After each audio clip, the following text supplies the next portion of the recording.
திருச்சி திருவானைக்காவலில் அகிலாண்டேஸ்வரி கோவிலில் ஆடிப்பூர தெப்ப உற்சவ திருவிழா கொடியேற்றம். ஏராளமான பக்தர்கள் குவிந்தனர். திருச்சியில் திருவானைக்காவல் ஜம்புகேஸ்வரர் உடனுரை அகிலாண்டேஸ்வரி கோவிலில் ஆடிப்பூர தெப்ப உற்சவ பெருவிழா கொடியேற்றத்துடன் தொடங்கியது. ஆகஸ்ட் 9 தெப்ப உற்சவம் நடைபெறவுள்ளது. 12 நாட்கள் நடைபெறும் விழாவில் அம்மன் பல்வேறு வாகனங்களில் எழுந்தருளி 4ஆம் பிரகாரத்தை சுற்றி வலம் வந்து பக்தர்களுக்கு சேவை சாதிக்கிறார்.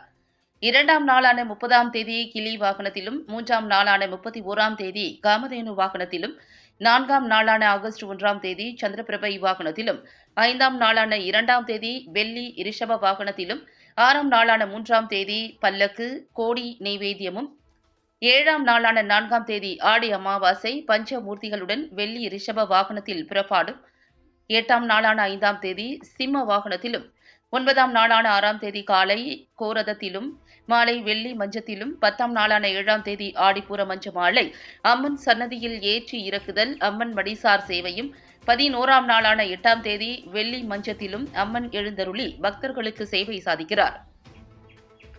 முக்கிய நிகழ்ச்சியான ஆடிப்பூர தெப்ப உற்சவம் 12ஆம் நாளான 9ஆம் தேதி மாலை சூரிய தீர்த்த குளத்தில் நடைபெறுகிறது. ஏற்பாடுகளை கோவில் உதவி ஆணையர் ரவிச்சந்திரன் மற்றும் கோவில் பணியாளர்கள் செய்தனர்.